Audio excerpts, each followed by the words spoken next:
Boris Johnson has been warned the European Union will not blink first in the simmering Brexit row with the UK, with his options for possible retaliation against Brussels running out fast. Brexit tensions between Britain and the European Union have surged over recent weeks, with talks collapsing between UK Brexit Minister Lord Frost and European Commission Vice President Maros Sefcovic over a solution to the implementation of the Northern Ireland Protocol. Brussels has threatened to launch a trade war against Britain if it does not implement checks on goods entering Northern Ireland under the terms of the Brexit deal. Under the terms of the Brexit trade agreement struck at the end of last year, the UK and EU can impose tariffs on the other's exports for breaching the pact, pending independent arbitration. Earlier this week, Brussels urged the UK to consider a Swiss-style veterinary agreement with the bloc on agri-foods to end a row over some goods moving between Britain and Northern Ireland. But Lord Frost insisted Britain will not adopt EU law on agri-foods to solve difficulties with post-Brexit trade with Northern Ireland. He told think tank The Policy Exchange, obviously aligning with, or adopting, the EU's agri-food legislation is not going to be a solution.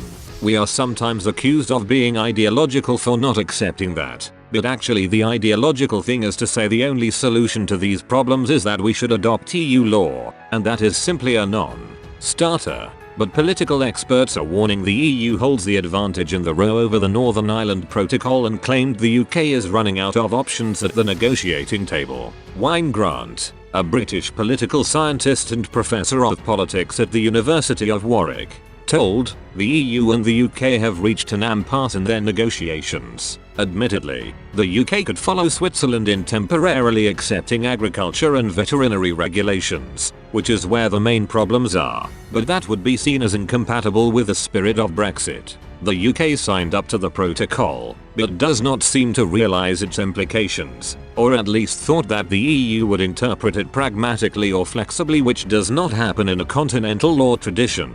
He further warned, the EU is not going to blink first and is prepared to take further legal action and or impose tariffs on UK exports. Trust has broken down between the parties. There are not many options for the UK in terms of retaliation. Tensions could escalate much further than anticipated. Hanging over it all is the threat of a turbulent summer in Northern Ireland and substantial damage to the peace process. The Prime Minister has also been told to back down in the UK's explosive row with the EU as it's a battle he can't win and would be foolish to retaliate against any punishment from Brussels. Alistair Jones, Associate Professor in Politics and a University Teacher Fellow at De Montfort in Leicester, warned Brussels is in the right and holds all the cards in the escalating row over the protocol. He told, the EU is in the right. They were in the wrong over the vaccines issue earlier this year, when Ursula von der Leyen activated Article 16 and then retracted within hours of issuing it. In that circumstance, as she subsequently admitted,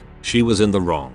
Currently, the EU has the upper hand and holds all the cards. The UK has tried to bluff everything, asking for extra time before enforcing the agreement. Lord Frost has suggested that the EU is in the wrong by not allowing any flexibility. They do not need to, as the protocol was approved by Parliament. He also warned, the UK will have to back down. If the EU were to punish the UK, any attempt from Boris to retaliate would be a disaster.